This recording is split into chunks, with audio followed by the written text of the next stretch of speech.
Kalau Bapak Ibu mau safar, coba safar ke negeri Islam. Dan ada hubungannya dengan keimanan.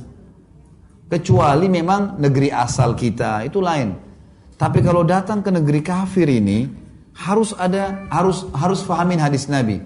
Kata Nabi SAW, Ana bari'un mimman asya baina adhurul musyrikin. Saya berlepas tangan dengan orang yang sengaja hidup di tengah-tengah orang kafir. Maksudnya apa? Kalau kita hidup di tengah-tengah orang non-muslim, bukan tidak boleh ya. Tapi kalau kita meninggal, dikubur di mana? Mau sholat, susah cari masjidnya, gitu kan? Jadi repot gitu. Saya subhanallah kemarin waktu dipanggil, diundang di Australia sama teman-teman Indonesia. Saya ke Melbourne sama Sydney, kemudian sempat saya datangi beberapa masjid, nggak bisa mic-nya keluar. Kita nggak bisa dengar, gitu. Nggak tahu, sholat sudah azan atau belum ini. Jadi orang harus lihat waktu. Kemudian juga waktu hari Jumat ada seorang senior orang Indonesia kita di sana bilang sama saya, Ustaz, besok Jumat Ustaz khutbah Jumat ya di depan orang Indonesia. Oke Pak, baik. Saya tanya jam berapa Jumatnya? Jam 12:10. Subhanallah, saya sudah siap-siap nih. Jam 12:20 pun belum datang pengurus masjid. Dia datang kurang lebih 12:30. Saya tanya, Pak, katanya Jumat jam 12:10. Kok 12:30 baru datang? Oh, khusus kita Ustaz ini, Jumatnya nanti 12:30.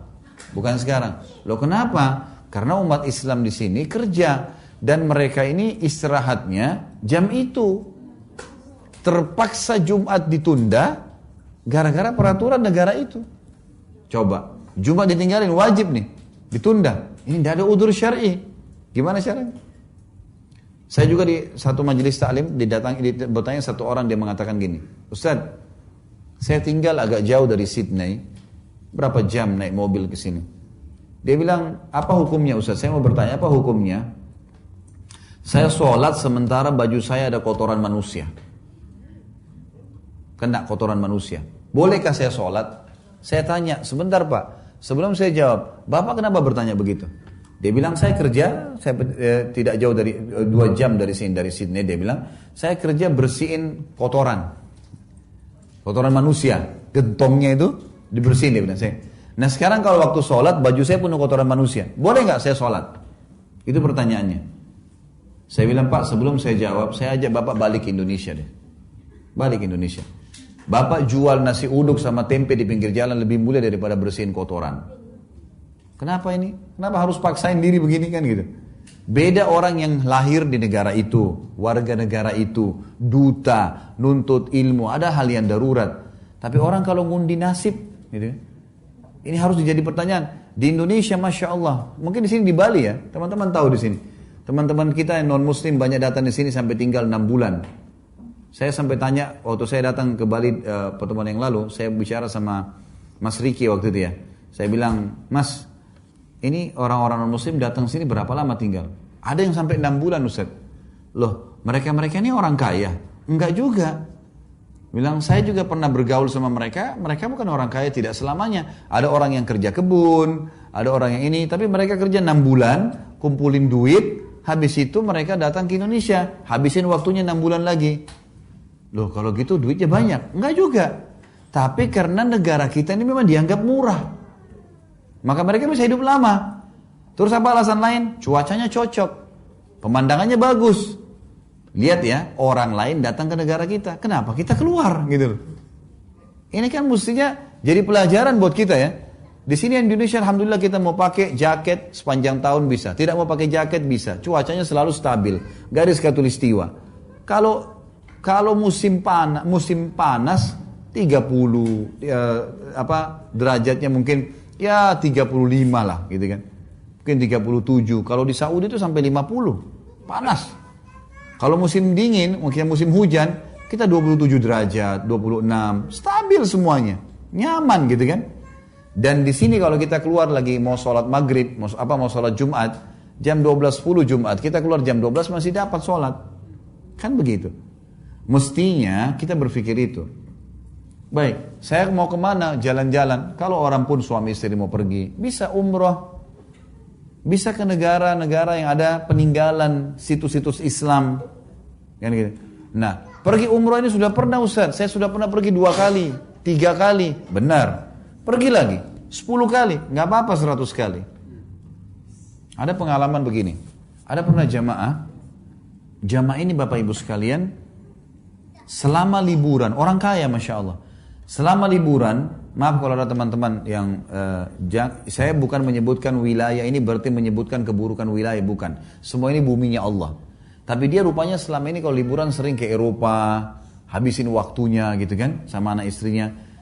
Dia selalu punya kendala satu, anak-anaknya dia yang bujang-bujang ini pasti jadi rusak kalau pulang. Karena tiap malam mabuk, tiap malam ke diskotik, bawa zina, gonta-ganti pasangan. Tapi liburan, anak-anaknya sumpek di Jakarta sudah kuliah berapa lama gitu.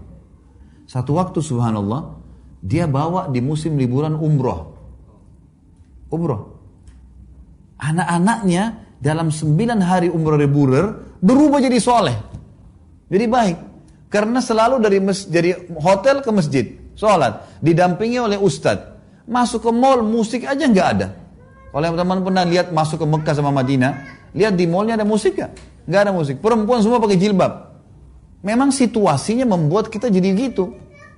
Anak-anaknya waktu mau pulang, sampai dia bilang, ayah, nanti buatin saya travel ya, saya mau buka travel haji umroh aja. Enak nih kesini. Itu sampai terharu orang tuanya. Nyesal kenapa nggak dari dulu bawa ke negara Islam nih. Bapak Ibu sekalian, uang yang kita keluarkan haji dan umroh, sedekah.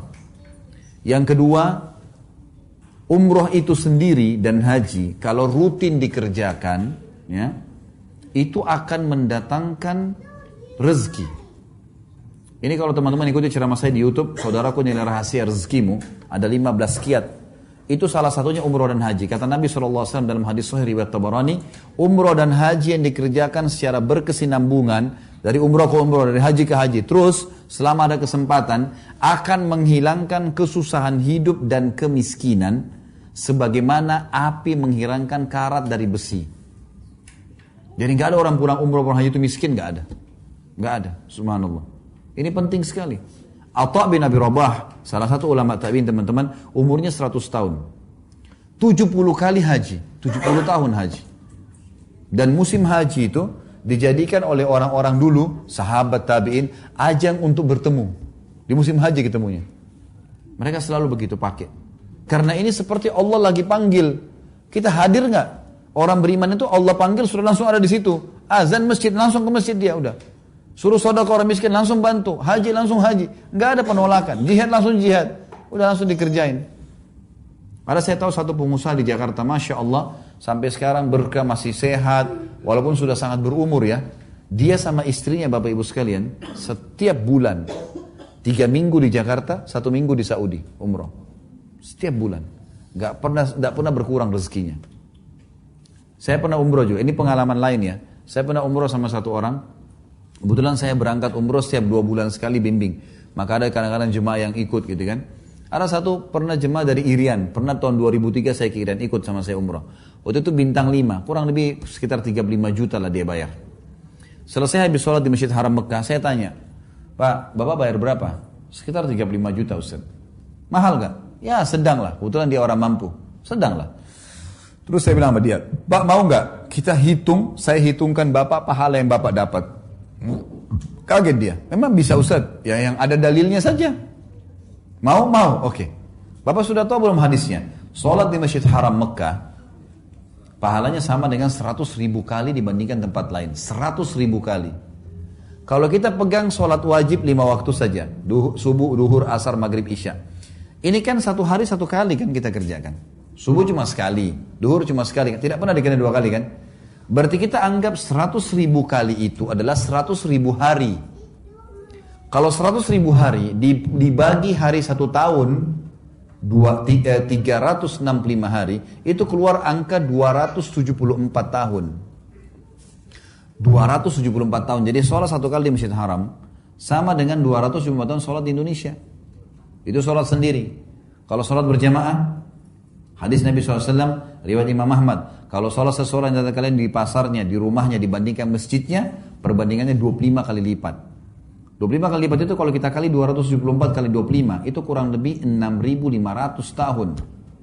Saya bilang sama bapak itu, Pak, 6.500 tahun bagi 35 juta, ada nilainya nggak?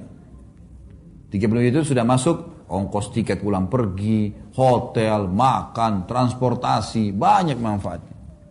Belum lagi pengalaman spiritual, banyak pengalaman. Maka target kalau mau safar pun, safar yang berbobot. Karena waktu ini terbatas. Waktu terbatas. Banyak orang subhanallah mau datang ke negara-negara tertentu hanya karena salju. Emang kenapa kalau salju nih? Gampang kalau mau salju. Ambil es batu, blender. Bisa. Artinya bukan saya larang ya, tapi coba sesuatu yang kita berangkat itu, oh ya ada manfaat yang kita dapatkan. Bukan cuma sekedar gengsi. Ada orang datang jauh-jauh dingin, kedinginan, dia nggak bisa, di Indonesia tidak bisa dingin. Lalu kemudian dulu dekat salju hanya untuk foto. Kirim ke teman-temannya, nih saya pernah tempatnya salju. Kenapa? Itu apa ini kan gitu, sesuatu yang berbobot lah. Orang mukmin itu harus cerdas. Dia harus punya manfaat yang bisa dapatkan dari situ. Teman-teman